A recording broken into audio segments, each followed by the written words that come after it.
सिय राम मैं सब जग जानी, करहूँ प्रणाम जोरी जुग पानी। तो गुड इवनिंग, सभी को नमस्ते, सभी को सलाम प्रणाम।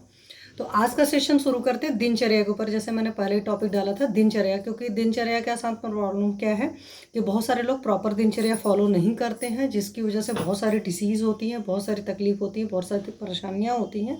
इस वजह से मैंने आज सोचा ना कि दिनचर्या पर ही एक सेशन लेते हैं, क्योंकि कई बार आपने देखा होगा मैं एक पैनल से अटैच हूँ, दैट इज़ आयुष दर्पण से। तो वहाँ पर हम लोग पेशेंट की केस टेकिंग करते हैं। तो केस टेकिंग करते हुए तो हमेशा उससे पूछते हैं, जैसे उसकी चीफ कंप्लेंट वगैरह तो पूछ ही लेते हैं, और भी पूछ लेते हैं क्या क्या तकलीफ है।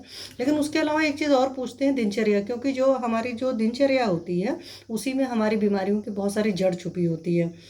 तो हम पूछते हैं जैसे आप कब खाते हो, कितना खाते हो, मतलब कितना खाते हो मतलब कि भूख के हिसाब से खाते हो, भूख लगी है कि नहीं लगी है, ये सारी चीज़ें पूछते हैं। या टाइम से खाते हो कि मतलब बहुत सारे लोग का हो गया ना कि टाइम से खाएंगे, इतना इतना ब्रेकफास्ट का ही टाइम है, लंच का ही टाइम है, डिनर का ही टाइम है, इस टाइम खाएंगे। भूख लगी हो नहीं लगी हो इससे उनका कोई कंसर्न नहीं होता है। तो फिर मैंने सोचा क्यों ना आज दिनचर्या पर टॉपिक लिया जाए। हालांकि कभी हो सके तो केस टेकिंग पर लेंगे, बट केस टेकिंग का सिंपली क्या हो जाता है कि मैं बहुत मास्टर नहीं हूँ। मतलब कहने को है कि पेशेंट से कुछ चीज़ें पूछना ज़रूरी होता है, क्योंकि बगैर भूख के आप खाना अगर खाते हो तो समझो अग्नि मंद है और आग नहीं जली हुई, आपने खाना उस पर रख दिया तो नहीं पक पाएगा। जैसे नॉर्मल में भी अगर चूल्हा बहुत स्लो चल रहा हो और आप रख दोगे खाना तो टाइम से भी नहीं पकेगा, हो सकता है इतनी कम हो कि नहीं भी पक पाएगा। तो जब अगर खाना सही से नहीं पचेगा तो बहुत सारी तकलीफ़ें होंगी। तो इसी वजह से फिर एक होता है कि प्रॉपर दिनचर्या फॉलो होनी चाहिए। उसी तरीके से पीने का भी जैसे हमेशा मैं नियम आप लोग को बताती हूँ, जब तक बहुत अच्छी से कड़ाके की भूख नहीं लगी हो तब तक खाना नहीं खाना है, जब तक प्यास नहीं लगता तब तक पानी नहीं पीना है। जैसे पिछली बार मैंने कहा था, अभी मुझे याद आया कि पानी पीना चाहिए, कितना पीना चाहिए वाला हिसाब का बताने वाली थी। बट मेन नियम यही है कि जब प्यास लगे तभी पीना है, सिप सिप करके बड़े आराम से पीना है। ये नहीं कि एक साथ कुछ लोग क्या करते हैं, पूरा बोतल उठाते हैं और पूरा गटे लेते हैं अंदर तक, या पूरा जग भर लेते हैं पानी। मतलब ये आपका जो पेट है वो कोई डस्टबिन नहीं है या कोई स्टोरेज हाउस नहीं है कि उसमें आप जब चाहें तब, मतलब हमें मन हो रखा है सो मैंने बहुत सारा खाना डाल दिया या बहुत सारा पानी डाल दिया। शुरू से मैं हमेशा बताती हूँ कि मात्रा से ऊपर जो भी आप आहार का सेवन करेंगे वो सरदोष का प्रकोपक होगा। तो मात्रा से ऊपर तो मतलब अपनी भूख की क्षमता से, अपनी जो पाचन क्षमता है उससे ऊपर खाना कभी भी नहीं खाना। इस बात का तो पूरा पूरा ख्याल रखिए। ऑफिस में थोड़ी आवाज़ आएगी, एक्चुअल में यहाँ पर थोड़ा थोड़ा काम चल रहा है और अभी लंबा काम चलता रहेगा। तो संडे संडे को भी हालांकि मैं बोल नहीं सकती उन लोगों को, क्यों, क्योंकि जानते हो आप लेबर अपने टाइम से काम करती है, तो इस तरह की थोड़ी तकलीफ हो सकता है, थोड़ी आवाज़ आए। हालांकि मैंने बहुत सारी जगह से दरवाजे बंद कर दिए हैं कि कम से कम आवाज़ है, पर मुझे सुनाई दे रही तो आप लोग को भी सुनाई दे रही होगी। तो मैं आज जो सेशन ले रही हूँ, इस सेशन को प्योर जो आयुर्वेद के बच्चे हैं फर्स्ट ईयर में जो आते हैं उनके लिए भी बहुत अच्छा होगा, क्योंकि और कमल सर, गुड इवनिंग सर। तो ये सेशन लेने का मतलब ये था कि एटलीस्ट हम लोग एक दिनचर्या को अच्छे से फॉलो करें। तो हमारा सिंपल सा कंसेप्ट हमेशा होता है ब्राह्मी मुहूर्ते उत्तिष्ठे। तो ब्राह्मी मुहूर्त में उठना चाहिए, इसका मतलब होता है कि हमेशा आप अपने लिए सिंपल वर्ड में समझो कि हमें सूर्योदय से पहले उठ जाना चाहिए किसी भी हालत में। हालांकि उसका टाइम 4 to 6 के बीच में रखते हैं, क्यों, क्योंकि गर्मियों में आपका थोड़ा सा अलग टाइम बनेगा, ठंडियों में अलग टाइम बनेगा। और कोशिश करना चाहिए कि हमेशा सूर्योदय से पहले उठो। सूर्योदय के बाद जो लोग उठते हैं उनको बहुत सारी तरह की तकलीफें होती हैं, मैंने हमेशा आपको बताया है। तो इस बात का ख्याल रखें। पुराने टाइम में तो मल त्याग के लिए नियम ये होता था कि दिन का टाइम है तो उत्तर दिशा की तरफ मुंह करके किया जाता था, रात्रि का टाइम है तो दक्षिण दिशा की तरफ मुंह करके मल त्याग किया जाता था। लेकिन आज की डेट में हमारा कम मूड होता है, हमारा फिक्स होता है, वो चीज़ें नहीं पॉसिबल होती है। बट एस्ट्रोलॉजी के हिसाब से मैं कहूँ या वास्तु के हिसाब से कहूँ तो एक इंसान जो घर का मेन होता है उसके हिसाब से जो भी चीज़ें किचन या बाथरूम या जितनी चीज़ें बनती है वास्तु के हिसाब से, तो उसकी कुंडली के हिसाब से भी दिशा तैयार की जाती है या बनाया जाता है। तो वास्तु बहुत सारे लोग जानते होंगे, तो उस हिसाब से सारी चीज़ें होती हैं। पर एक बहुत बड़ी जो क्यों बात किया मैंने मल त्याग के बारे में, मल त्याग के साथ आज की डेट में बहुत बड़ी तकलीफ है। जैसे पहले क्या होता था, लोग, बहुत सारे लोग, खास करके जेंट्स की आदत होती थी कि वो न्यूज़पेपर लेकर जाते थे। आजकल क्या हो गया, लोगों का मोबाइल लेकर जाते हैं, जो हमारा सबसे बड़ा अच्छा सा मतलब यार दोस्त बन गया कि 24 घंटे हम इसी के साथ रहना पसंद करते हैं। तो शास्त्र में भी है और आपने अपनी रियल लाइफ में भी फील किया होगा कि जब हम मलोत्सर्ग के लिए जाते हैं, जब हम मल त्याग कर रहे हैं, उस वक्त हमारा टोटल ध्यान जो है मतलब फुली कंसंट्रेटेड होना चाहिए, फोकस्ड होना चाहिए सिर्फ हमें मल त्याग पर। ठीक है। हमें ये काम बिल्कुल भी नहीं करना है कि हम बैठे हुए हैं और हमारा ध्यान कहीं और चल रहा, हम बैठ करके दुनिया भर के रील देख रहे हैं या सारी चीज़ें देख रहे हैं। अब इससे क्या होगा, एक तो बहुत लंबा टाइम लगेगा, तो जब मल को विलम्ब लगेगा तो वो भी एक तरीके से कब्जियत को पैदा करेगा। ठीक है, पहली बात है। दूसरी बात है कि जब भी मल त्याग होता है या किसी भी नेचुरल एलर्जीज को, आपने मेरे को कई बार कहते हुए सुना होगा, शायद मैं इस सेशन में भी बोली और भी जगह मैं बोलती हूँ कि मलों के साथ में या किसी भी बेगों के साथ में, खास करके जो शारीरिक बेग जितने होते हैं उनको ना मतलब फोर्सफुली रोका जाता है ना फोर्सफुली निकाला जाता है। अगर मल त्याग आप फोर्सफुली करोगे तो मतलब बलात् निकालने की कोशिश करोगे तो उस वक्त अर्श या फिसर्स वगैरह होने की प्रॉब्लम होती है। मतलब जो आपके केनल ओपनिंग है वहाँ पर कट सा जाता है और बहुत पेनफुल कंडीशंस होती हैं। ठीक है, वो चीज़ें हो जाती हैं। अगर हम मल का बेग रोकते हैं, जिनको कब्ज कहते हैं हम लोग, सो कॉल्ड की कब्ज की तकलीफ, तो ऐसे पेशेंट से पूछिए उनके काफ मसल्स में बहुत पेन होता है और ऐसे लोग को जुकाम हमेशा बना रहता है, प्रतिस्याय होगा, सर दर्द होगा, इस तरह की बहुत सारी तकलीफें होती हैं और नेत्रगत व्याधियां होने का भी डर होता है। तो इस वजह से जब मलों का बेग आता है तो उस वक्त सारे काम छोड़ करके आपको मल निष्कासन के बारे में ध्यान देना चाहिए कि हम सबसे पहले मल का निष्कासन करेंगे, मतलब बेगों को सबसे पहले जिनको निकलना है उन बेगों को निकालेंगे। और सबसे बड़ी बात है कि उस पर फोकस रहेंगे। जैसे मैं खाना खाने के लिए बात करती हूँ कि तन्मना भुंजीत बोलते हैं कि जब आप खाना खाइए तो आपका सारा ध्यान आपके सिर्फ खाने पर होना चाहिए। पर हम लोग करते हैं क्या है कि हम खाना खाते रहते हैं, हम टीवी देखते रहते हैं या मोबाइल यूज़ करते रहते हैं या हम बातें करते रहते हैं। तो जैसे खाना खाते होते सारे नियम है, वैसे सोचो मल त्याग करते हुए भी हमारे शास्त्र में बहुत क्लियर कट नियम है कि उस टाइम भी मौन रहना होता है। और जब मौन रहते हैं, मुंह बंद रहता है, तो आपका प्रेशर नीचे की तरफ लगता है। तो बहुत सारे लोग, बहुत सारी जो ये जो दिनचर्या के नियम है या कह सकते हैं कि हमें किस लाइफस्टाइल के हिसाब से जीना चाहिए, अगर इन सारे नियम कानून को पालन करते हैं तो उसी तरीके से उनकी जो इस तरह की तकलीफें हैं छोटी मोटी वो सॉल्व हो जाती है और बहुत पुरानी नहीं होती हैं। अब जैसे जिन लोगों को कब्जे वगैरह की परेशानी है, कायम छोड़ ले रहे हैं या कुछ इस तरह के लेग्जेटिव पाउडर अपने मन से ले रहे हैं, तो प्लीज़ मत लीजिए। क्या करते हैं, जो भी इस तरीके से पाउडर बहुत सारे होते हैं, चाहे त्रिफला की मैं बात करूं, जो आप लोग कॉमन जानते हैं या जितने जिनके इनके बड़े ऐड आते हैं, या सनाई की प्रिपरेशन बहुत सारे लोग लेते हैं, तो ये सब सारे काम नहीं करिए। आपको मैं डे वन से एक बात कर रही हूँ कि जब भी कोई तकलीफ होती है अपने चिकित्सक के पास जाइए, अपने वैद्य के पास जाइए। वो आपकी प्रकृति के हिसाब से आपको बहुत बेहतर गाइड करेगा। अगर ज़रूरी पड़ेगा तो कोई प्रिपरेशन जो भी देगा वो प्रिपरेशन ऐसे नहीं देगा, क्योंकि चिकित्सा में हम हमेशा करते हैं, हमारी अग्नि मंद होती है, हमारी और सारी आदतें होती हैं, जैसे हमारे आहार और विहार में तकलीफ होती है, मतलब गलतियां होती हैं। तो चिकित्सक हमारे आहार को भी बताएगा कैसे लेना है, कौन सा आहार लेना, किस वक्त लेना है, कैसे लेना है। बिहार भी गाइड करेगा, मतलब रात में कब सोना, उठना, बैठना, जागना, जो नियम कानून है बिहार का मतलब है, ये सब सारी चीज़ें वो भी बताएगा।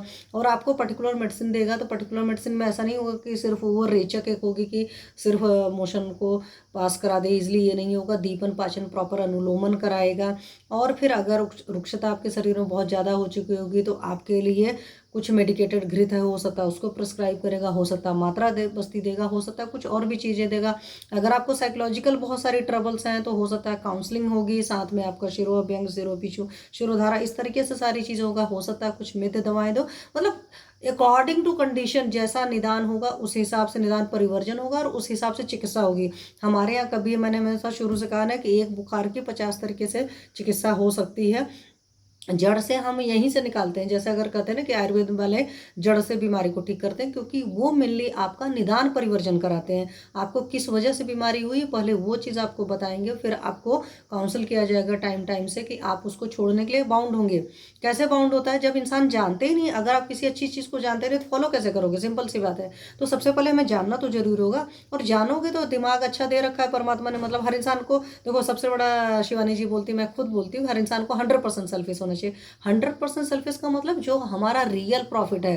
100% सेल्फिश का मतलब ये नहीं होता कि मन किया तो जंक फूड खा रहे हैं, मन किया तो रात भर जाग रहे हैं, पता चला 2-2 ढाई बजे रात को पार्टी करके आ रहे हैं, और उधर मुझे हार्ट की तकलीफ है, मुझे कॉन्स्टिपेशन रहता है, एसिडिटी रहती है, सारी तकलीफ रहती है। ये नहीं होता है सुख, जिसको सो कार्ड लोग ये जो क्षणिक सुख को मान लेते हैं ना कि ये सुख है, ये सुख नहीं है। सर्वेशाम अनुकूलम वेदनीयम सुखम, हमारे शास्त्र में सिंपल सा बोला गया है, जो सभी के लिए अनुकूल होता है।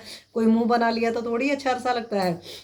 तो प्लीज़ अपनी प्रकृति को समझिए, अपनी चीज़ों को समझिए, आहार विहार को सही तरीके से पालन करना है, सारी चीज़ जैसे मैं हमेशा बता रही थी। तो आप जब अपने चिकित्सक के पास जाएंगे तो आपका चिकित्सक बहुत बेहतर गाइड करेगा। मेरे पास बहुत सारे ऐसे लोग आते हैं जो सालों से कायमचूर्ण की प्रिपरेशन, कायमचूर्ण में क्यों करें, उसका टीवी पर बहुत ऐड आता था, रेडियो पर ऐड आता रहता था, लोग खाते रहते थे। और ऐसे बहुत सारे पाचक चूर्ण वगैरह मार्केट में आते रहते हैं, या यहाँ तक अभी मैं बसों से ट्रैवल करती हूँ तो उसमें भी वो लोग देते रहेंगे। और एक तो उतने सस्ते होते हैं, हार्डली 10-10 20-20 रुपए के, मुझे समझ आते उसमें क्या डाला है क्या नहीं डाला है, क्या उसमें हो सकता है कि कुछ और मेडिकेशंस अलग से केमिकल फॉर्मेट है, उसको कुछ इधर सस्ती चीज़ों का मिक्सिंग करके दे रहे हैं आपको। तो ऐसा कोई भी काम मत करिए, क्योंकि कब्ज भी अगर बहुत लंबे समय तक रहता है, सिंपल सी बात है, कचड़ा है, बॉडी में टाइम से निकलना चाहिए था, वो नहीं निकलेगा। तो कहीं पर भी कचड़ा होता है तो कीड़े पड़ते हैं। तो जिन लोगों को भी क्रॉनिक कंस्टिपेशन की प्रॉब्लम होती है, उनके शरीर के अंदर कृमि पड़ जाते हैं और तरह तरह की उनको तकलीफें देते हैं, और वो उस चीज़ को समझ नहीं पाते हैं। हम क्या सोचते हैं कि सिर्फ बच्चों की आंतों में कीड़े होते हैं, ऐसा नहीं होता, बड़ों की आंत में भी कीड़े होते हैं। इसलिए प्लीज़ अपने चिकित्सक के पास जाइए। और हम अपनी फीस बचाने के लिए चिकित्सक के पास नहीं जाते हैं कई बार, तो प्लीज़ ऐसा काम मत करिए। आपका अपना कार्मिक अकाउंट होता है, जब आप किसी को देते हो, अगर आपको बहुत अच्छा लग रहा होता है, समझो एकदम सिंपल से एक एस्ट्रोलॉजी का कंसेप्ट बता रही हूँ, जब आप किसी को कुछ देते हो और उसको बहुत अच्छा लग रहा है, आपको बहुत अच्छा लग रहा है, तो पक्का सी बात है आप नेक्स्ट जन्म के लिए तैयार कर रहे हो। लेकिन अगर आप किसी को कुछ देते हो ना और उसका मुंह बना रहता है, तो वो पिछले जन्म का कर जाता है, जो मैंने हमेशा बताया हुआ है। तो इसलिए प्लीज़ अपना दीजिए, पहली बात है। दूसरी बात है, इकोनॉमी का फ्लो होना चाहिए। चिकित्सक के भी सारे खर्चे आप लोग से, मतलब पेशेंट से ही निकलते हैं, ऐसा नहीं होता है कि चिकित्सक कहीं और से पाता है। ठीक है, अगर आपकी पॉकेट फ्रेंडली नहीं होती है, कई बार आपका ऐसा भी होता है, जैसे मैं खुद, अगर कोई गरीब मरीज होता है तो मैं उससे अपनी फीस नहीं लेती हूँ, ये मेरा नियम है। या मेरे बहुत सारे पेशेंट्स हैं जिनसे मैंने फीस लेना बंद कर दिया, सिर्फ मैं उनको मेडिसिन देती हूँ। हालांकि वो आकर के कई बार काफ़ी लंबा मेरे से बातचीत करते हैं, मतलब ये है, बट वो अपना पुराना सिस्टम चलता है। ठीक है, तो मेरा कहने का मतलब है कि प्लीज़ अपने चिकित्सक के पास जाइए, अपने मन से सेल्फ मेडिकेशंस मत करिए। सेल्फ मेडिकेशन बहुत ही खतरनाक होता है, और ऐसा मैंने एक नहीं कई सारे केसेस में देख लिया, इसलिए मैं कह रही हूँ। चाहे आपको एसिडिटी की तकलीफ रही है, चाहे आपको कब्ज की तकलीफ हो रही है, चाहे कोई भी तकलीफ हो रही है, एक विजिट अपने चिकित्सक के पास जरूर जाइए। और डायग्नोसिस कराने को अगर बोलता है, टेस्ट कराने को, मतलब डायग्नोसिस के लिए टेस्ट वेस्ट कराने के लिए बोलता है, तो प्लीज़ टेस्ट भी कराइए। और टेस्ट भी मैं कहती हूँ कि हमेशा रिलायबल जगह से कराइए। कई बार कुछ पेशेंट्स की रिपोर्ट मुझे अभी इसी बात से याद आ गई, सो शेयर कर दे रहे हैं, उनकी रिपोर्ट देखकर एकदम सीधे लग रहा था कि फेक रिपोर्ट है। तो प्लीज़ ऐसी लैब से बचिए। मैं अपनी पर्सनल बात करूं तो मैं कभी किसी से ₹1 कमीशन नहीं लेती हूं, किसी भी लैब वाले से। लेकिन मैं यही पेशेंट को बोलती कि प्लीज़ आपको जहां पर भी विश्वास हो वहां से सही जगह से टेस्ट करा करके लाइए। कई बार यूएसजी रिपोर्ट मैंने कुछ लोग को रेफ़र करा, हालांकि मुझे उनसे कुछ लेना नहीं था, बट वो सस्ता करते हैं, सो मैंने रेफ़र किया। उसके बाद पेशेंट की कुछ प्रॉब्लम थी, रिपोर्ट वाज ओके, मैंने कॉल किया, खुद वहाँ के डॉक्टर ने बोला कि मैम भेजो, मैं फिर से देखता हूँ। तो मैं आपको सिंपल बता दे रही हूँ, इस फील्ड में भी बहुत सारी प्रॉब्लम हो चुकी है। जैसे लैब वाइज चीज़ों में परेशानियाँ होती है, उसी तरह अल्ट्रासाउंड करने वाला भी अगर बहुत ध्यान से चीज़ें नहीं देखता है, वो एक सरसरी निगाह, आप देखोगे अल्ट्रासाउंड कराने जाते हो, हार्डली जो डॉक्टर होता है दे टेक 2 to 5 मिनट। तो कभी भी आपको तकलीफ है, मैं हमेशा बोलती हूँ अपने जब डॉक्टर के पास जाते हैं, जहाँ पर भी यूएसजी कराते हैं या कुछ भी चीज़ों के लिए टेस्ट कराते हैं, आप उनको बोलिए कि सर मुझे ये तकलीफ है, तो एक बार उनको बता दीजिए और उनको बोल दीजिए सर प्लीज़ अच्छे से देख लेना। क्योंकि मेरी कई सारे पेशेंट्स के साथ इस तरीके से हो चुका है, मतलब गायनी के डिसीज़ में भी हो चुका है। लीवर सिस्ट की मेरे पेशेंट थी, वो मेरे से बड़े खुश होकर फ़ोन करी कि मैम मेरी सिस्ट नहीं रह गई। मैंने कहा फिर से बोलिए उनको करे, और फिर से उन्होंने किया, तो देन इट वॉज देयर। तो प्लीज़ समझने की कोशिश करिए, क्योंकि वो सब क्या हो गया है ना, यूएसजी वगैरह भी इतना जल्दबाजी में अब करते हैं। जैसे हमारे टाइम जब हम लोग बच्चे थे तो अल्ट्रासाउंड करने में भी बहुत टाइम लगाते थे, लेकिन जो बहुत अच्छे सेंटर होते हैं, मतलब जिनका नेम एंड फेम होता है, जिनके पास पेशेंट का बहुत लंबा भीड़ लगा रहता है, वो 5 मिनट भी नहीं लेते हैं एक पेशेंट को। तो कभी भी इस तरह की कोई चीज़ होता है तो प्लीज़ आप उनको बोल कर करा सकते हैं, क्योंकि उसके पास जैसा समय होता है उस हिसाब से देता है, वो सारी चीज़ें भी हैं। तो वहाँ पर थोड़ा सा अवेयर हम पेशेंट्स को भी रहना चाहिए। जैसे आप डॉक्टर के पास बैठते हो, अपने चिकित्सक के पास बैठ कर 50 क्वेश्चन पूछते हो ना, तो आप वहाँ पर भी क्वेश्चन कर सकते हैं, क्योंकि पैसा दे रहे हो। अगर हम कस्टमर हैं तो हम सवाल करने का अधिकारी हैं। इसीलिए जब मेरे पेशेंट्स कई बार मेरे से पूछते हैं, फिर बाद में कहते हैं मैम बुरा नहीं लगेगा, मैंने कहा क्यों बुरा लगेगा। मैं आपको कोई भी चीज़ है, आपकी क्वेरी जितना मैं कर सकती हूँ उतना मैं बताने की हर सिस्टम से कोशिश करूँगी। ठीक है, तो बात हो रही थी मलत्याग की, तो मलत्याग के लिए ना मोबाइल वगैरह यूज़ करते हुए नहीं करेंगे, मौन रह करके करेंगे और बिल्कुल कंसंट्रेटेड उस जगह रहेंगे। मैं कहोगे मैम ऐसे क्यों कर रहे हो, क्योंकि बहुत सारे लोग के साथ प्रॉब्लम होती है, वो बगैर मोबाइल के या बगैर बातचीत करते हुए सब काम नहीं करते हैं। तो प्लीज़ अपनी इन आदतों को सुधार लें। ठीक है। और फिर वॉश करने की अगर बारी आती तो वहाँ पर भी जय श्री राम सर, वॉश करने के लिए भी मैं कहूँगी प्लीज़ वाटर को यूज़ करिए। ये जो नैपकिन सिस्टम वाला चला है वहाँ से भी कई बार प्रॉब्लम होती है कि अच्छे से क्लीन नहीं हो पाता है और फिर वो प्रॉब्लम देता है बाद में। मैं क्यों बता रही हूँ आपको, आप लोग को लगेगा कि मैम ने कैसी छोटी सी बात करी, कि मैंने कई बार जब मात्रा बस्ती करने चलती है तो पेशेंट के एक्चुअली में हम लोग को होता है कि पहले हम एनल कैनाल के अंदर फिंगर डालकर देखते हैं, ग्लव्स लगे होते हैं, ऐसा नहीं होता विदाउट ग्लव्स किसी पेशेंट को कोई मात्रा बस्ती या इस तरह का कोई प्रोसीजर विदाउट ग्लव्स नहीं करते हैं कोई भी, चाहे स्टाफ करे चाहे डॉक्टर करे चाहे जो भी है।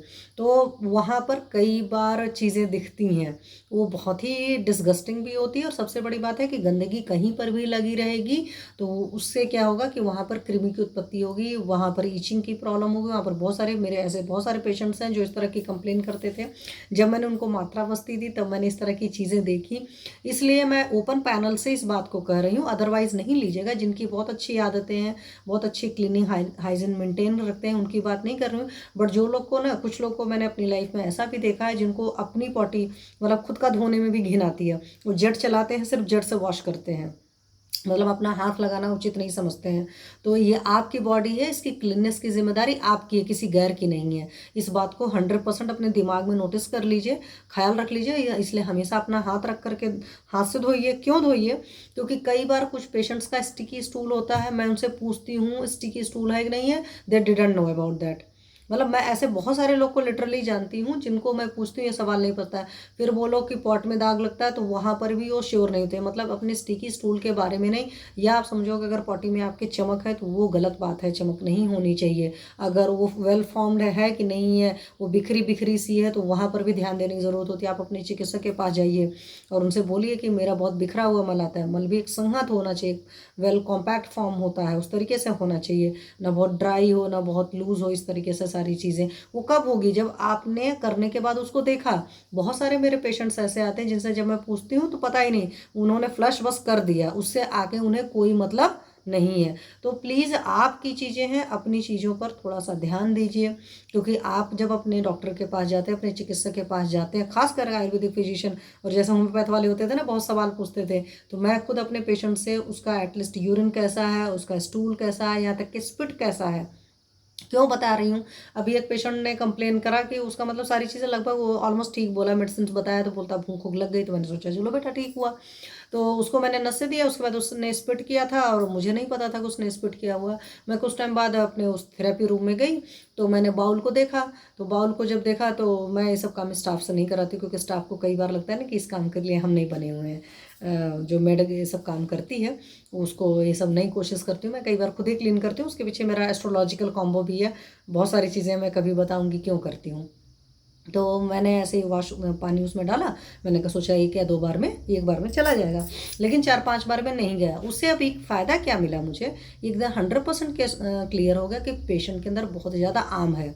अब ऐसे सारे मरीजों से पूछोगे तो बोलोगे हाँ मैम भूख ठीक है, प्यास ठीक है, सारी चीज़ें ठीक है, बस क्या हूँ मैं दुबला सा हूँ, ताकत उतनी नहीं है। तो आप सोचो, क्योंकि हमेशा मैं कहती हूँ कि 2-3-4 चीज़ें बिल्कुल क्लियर कट आइडिया लगाती हैं। जैसे अगर किसी पेशेंट को बार बार यूरिनेशन हो रहा है, हम हमेशा ये सोचते हैं कि शुगर होगा शुगर होगा, नहीं। अगर बार बार यूरिनेशन हो रहा है तो सबसे पहले कंडीशन है आम होगा, वो वजह हो गई। अगर स्टिकी स्टूल है तो आम है, अगर बिखरा बिखरा स्टूल है तो भी ग्रहणी दृष्टि है, ठीक है। अगर आपका जो टंग है जीवा कोटेड है वो भी हो गया। अगर स्पिट बहुत स्टिकी है वो भी आपका है कोटिंग के। तो बहुत सारी चीज़ें आम की चीज़ें बताती हैं, मतलब आपकी बॉडी में टॉक्सिक मटेरियल ज़्यादा पड़ा हुआ है या आपकी डाइजेस्टिव फायर बहुत स्लो है, इस बात को समझने की ज़रूरत है, ठीक है। तो इन चीज़ों का प्लीज़, अपनी चीज़ें हैं जो भी आपकी पर्सनल चीज़ें हैं उस पर ज़रूर ध्यान दीजिए। ऐसा नहीं हो कि इस पर ध्यान नहीं देते हैं, ठीक है। और जब सुबह सुबह आप सोकर उठते हो और सुबह सुबह की सूर्योदय की धूप लेते हो तो वो धूप में जो होता है, हमारे शास्त्रों में है, अथर्ववेद का है कि जो सुबह की सूरज की धूप होती है उसको, उसके अंदर ये ताकत होती है कि जीवाणुओं को, कीटाणुओं को, बैक्टीरिया वायरस जो भी है तो उनको किल करने की कैपेसिटी रखती है। क्योंकि दोपहर की धूप लेने के लिए कभी एडवाइस नहीं करते हम लोग, बोलते हैं ना कि अगर आप चाहते हो आपकी बॉडी में विटामिन डी कम है या विटामिन डी की प्रॉब्लम है तो सुबह सुबह सोकर उठिए और खाली बदन लेना है। मीन्स अगर कप यहाँ पड़ता है तो नहीं होगा, यहाँ पड़ता है तो बनेगा। तो या तो मैं बोलती हूँ, मैं बीइंग लेडी, आपको क्या है बहुत हल्के कपड़े, वाइट कलर के कपड़े पहन करके लेना चाहिए और हमेशा वॉक करना चाहिए सनराइज में। मतलब अंधेरे कमरे में वॉक कर रहे हो या ऐसे अंधेरा हो चुका उसमें नहीं वॉक करिए, जब सूरज निकल जाता है तब वॉक करिए। तो आपका सूर्योदय इसीलिए बोलते हैं ना, ब्रह्म मुहूर्ते उत्तिष्ठित, तो ब्रह्म मुहूर्त में जब आप उठोगे तो सूर्योदय से पहले ये सारे कार्यक्रम कर चुके होगे। मतलब आप मलोत्सर कर चुके होगे, आप अच्छे से वॉश कर चुके होगे, आप दंत धावन अच्छे से कर चुके हो, मतलब अपना बढ़िया से दांत साफ कर चुके होगे, अपनी टंग को क्लीन कर चुके होगे। क्यों मैं इन सारी चीज़ों की बात कर रही हूँ कि कई बार मेरे पास ऐसे पेशेंट बैठ जाते हैं जो नहीं डेली अपना क्लीन करते हैं। अब कल ही मेरे साथ हुआ, एक मेरा पेशेंट बैठा और उसके जाने के बाद बहुत ज़्यादा स्मेल थी। तो मुझे बाद में वही समझ में आया, ऐसे लोग क्या होते हैं, सोकर उठते हैं, उठते ही खा पी लेते हैं, किसी चीज़ का ख्याल नहीं रखते, ना मतलब प्रॉपरली नहाएंगे धोएंगे, ना ही ब्रश करने के समझेंगे, ना कुछ।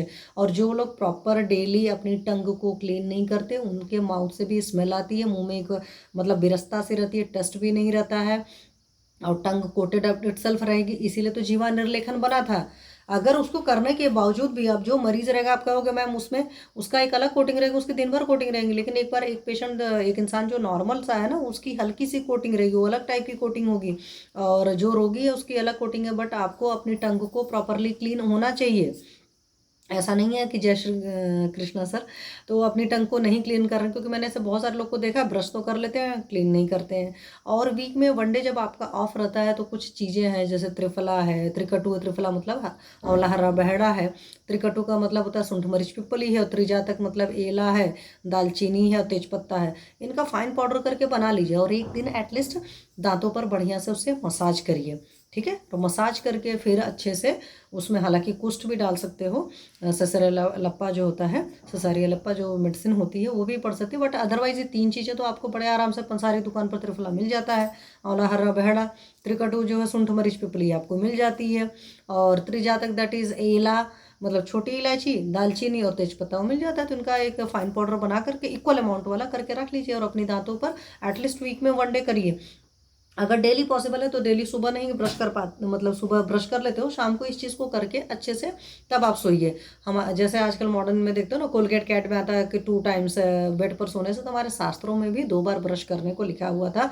मतलब ब्रश करने मतलब दंत धावन का लिखा हुआ था, क्योंकि हमारे यहाँ जो दंत धावन के लिए चीज़ें लिखी, जैसे नीम है सबसे बेस्ट, हम लोगों ने बचपन से हर किसी ने किया हुआ है। आजकल हमारा भी छूटा हुआ जब से हम लोग शहरों में आए, लेकिन बहुत जो छोटे थे तो नीम से ही किया हुआ है। तो आपको पता है नीम जो होती है कृमिग्न होती है, जो भी छोटे मोटे कीड़े होते हैं वो सब सारे चले जाते हैं। तो अगर किसी के मुंह में से स्मेल आती है तो वो नीम की दातुन करना शुरू करें, धीरे धीरे उनको बहुत बड़ा फ़र्क मिलेगा।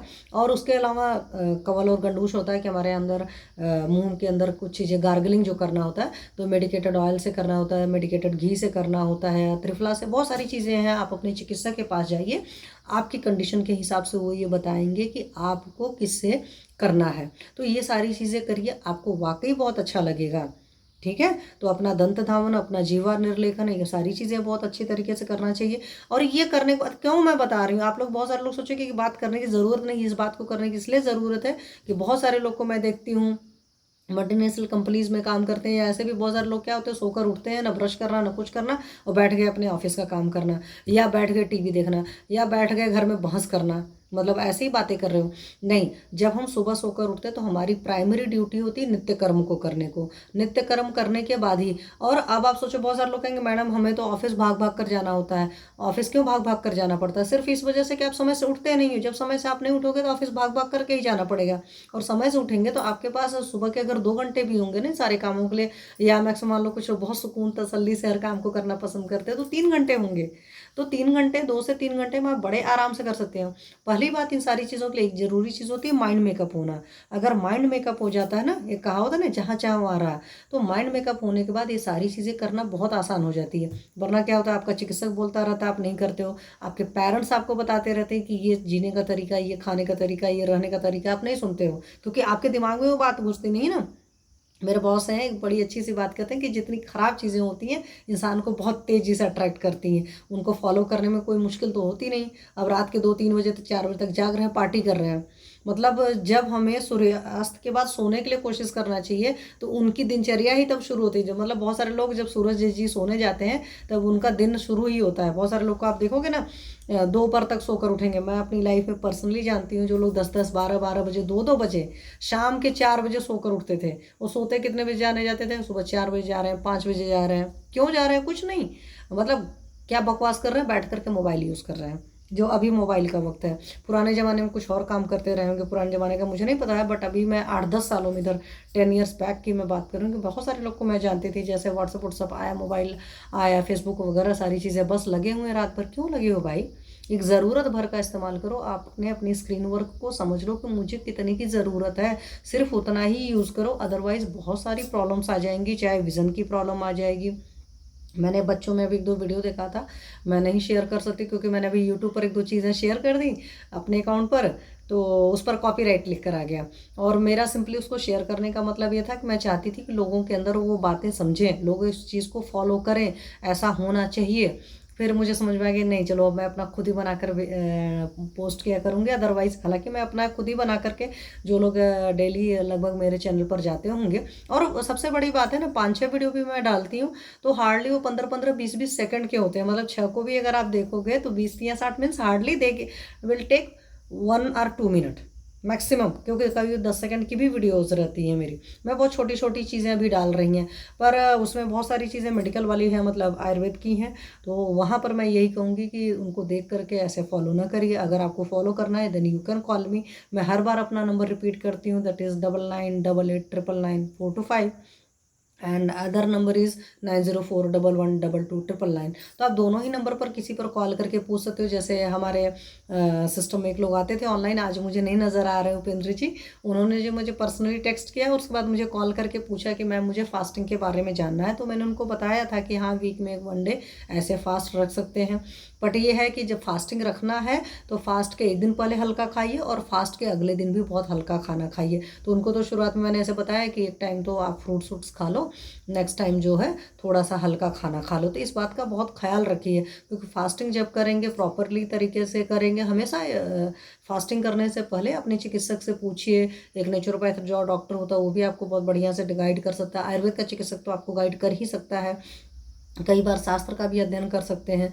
और बीइंग एस्ट्रोलॉजर मैं बोलूँ कि कई बार फास्ट रहने से पहले अपने एस्ट्रोलॉजर से पूछना चाहिए कि हो सकता है मेरी कुंडली में कौन सा दिन है जिस दिन का मुझे अपना व्रत रहना चाहिए। खास करके व्रत के लिए मैं बात करूँ तो भाग्येश का व्रत रह जाता है, जो आपका 9th लॉर्ड होता है, उसका व्रत आप बगैर सोचे समझे रह सकते हो। मतलब 99% में कर सकते हो। 1% केस में मान लो किसी का भाग्येश और कुछ और लॉर्ड 6th 8th 12th के सेम अगर हो रहे होंगे, तब क्योंकि 6ठे 8वें और 12वें के जो स्वामी होते हैं उनके जो दिन होते हैं उनके व्रत नहीं रह जाते। इस बात को ख्याल रखिएगा। पूजा सबकी की जाती है, बट 6, 8 और 12 के जो स्वामी होते हैं उनके व्रत नहीं रह जाते हैं। ठीक है, जैसे मान लो 6ठे का स्वामी किसी का सूर्य बैठ गया तो फिर नहीं करेंगे। 8वें स्वामी किसी का चंद्रमा बैठ गया, 12वें स्वामी किसी का मंगल बैठ गया, तो फिर ये तीनों व्रत नहीं करेंगे। तो मेरा सिंपल सा कहने का मतलब है कि भाग्येश का व्रत रहते हैं, पंचमेश का भी व्रत रह सकते हैं, लग्नेश का भी व्रत रह सकते हैं।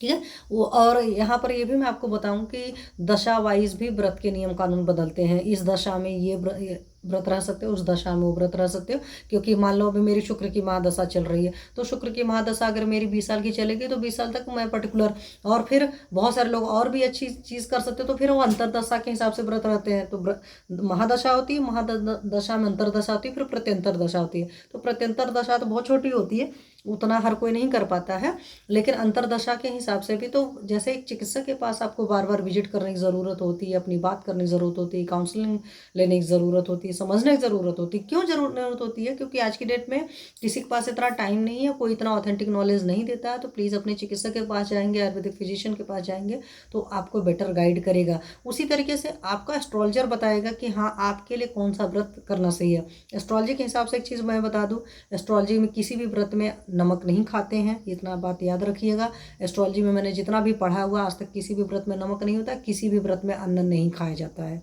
ये बात सिंपल समझ लीजिए। अधिकतर व्रत जो रह जाते हैं एस्ट्रोलॉजी के हिसाब से वो अधिकतर प्योर फास्ट होते हैं।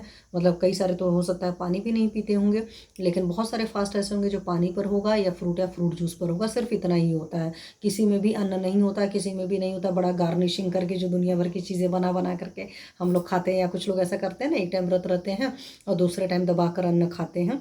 तो उन लोग की भी मैं बात क्यों कर रही हूँ, क्योंकि अगर आप किसी अपने ग्रह दोष के लिए कर रहे हो, किसी मतलब इस तरह की कोई परेशानी है, तकलीफ कर रहे हो, तो वो एस्ट्रोलॉजी का व्रत नहीं है। इसीलिए जब एस्ट्रोलॉजी से रिलेटेड कोई व्रत करना है तो मतलब अपने किसी पर्टिकुलर ग्रह को आप मजबूती प्रदान करना चाहते हो, उस चीज़ के लिए कर रहे हैं, तो आप अपने एस्ट्रोलॉजर के पास जाइए, जो आपका एस्ट्रोलॉजर बहुत अच्छे से जानता हो।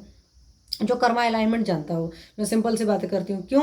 क्योंकि एस्ट्रोलॉजी का भी वही हाल चाल है कि एलोपैथिक प्रैक्टिस की तरह डरा कर वाला काम नहीं होता। हम किस काम के लिए बने हैं, जैसे मेरा सेशन अभी 6 to 7 चलेगा, एस्ट्रोलॉजी का संडे संडे ही सेशन चलेगा। जो लोग ज्वाइन करना चाहते हो मुझे पर्सनली मेरे नंबर पर टेक्स्ट कर दो, मैं आप लोग को उस क्लास में ऐड कर लूँगी। गूगल मीट पर ही क्लास चलेगी, संडे संडे ही सिर्फ होगी, क्योंकि और सारे लोग भी बिजी रहते हैं, मैं भी थोड़ा सा रहती हूँ, क्योंकि हमारी 6 to 7 दूसरे सर लेते हैं, उनकी गीता की क्लास होती है। तो जो लोग गीता की क्लास ज्वाइन करना चाहते हैं वो कर सकते हैं। और वाकई सर बहुत बेहतरीन क्लास ले रहे हैं। मैं सिंपल सी बात बताऊँ, मैं ऐसा नहीं कि उस ग्रुप में हूँ इसलिए कर रही हूँ, क्योंकि मेरी परमात्मा ने एक अच्छी आदत दे रखी। मैं किसी की तारीफ करती हूँ तो जो मेरे दिल में होता है वो मैं तारीफ करती हूँ, मतलब सिर्फ आपको अच्छा लगेगा इसलिए मैं तारीफ नहीं करती हूँ। वैसे तो एक बड़ी अच्छी सी है ना कि चाहने वालों से अगर मतलब नहीं, आप फिर पैदा हुए किन के लिए, है ना? तो ये सारी चीज़ें होती हैं, हमें अपने जो चाहने वाले होते हैं उनकी कदर करनी चाहिए, ये बात बहुत अच्छी तरीके से है। हाँ, मैं जो मेरे पास होंगे इस तरह के लोग, मैं उनकी कदर करती हूँ जो भी। और वैसे भी परमात्मा की बहुत बड़ी बरकत होती है कि आपको बगैर मतलब के कोई चाहता है, मतलब कोई आपकी मान रखता है, सम्मान रखता है, वो भी एक तरह चाहत होती है। चाहत का मतलब वो गलत गलत सी चीज़ें नहीं सोचनी चाहिए फालतू सी। अगर आपको कोई वैल्यू देता है, आपका रिस्पेक्ट करता है, वो बहुत बड़ी चीज़ होता है। और बगैर मतलब के कोई रिस्पेक्ट करता है, बगैर मतलब के आपको अपना टाइम देता है या अपना डिवोशन देता है ना? तो वो सारी चीज़ें बहुत बड़ी मतलब कह सकते हैं ना, ऊपर वाले की रहमत होती है, ऊपर वाले की मेहरबानी होती है, तब इस कदर का प्यार मिलता है, आध्यात्मिक प्यार जिसको कहते हैं। और वो बहुत लॉन्ग टर्म तक सस्टेन रहता है।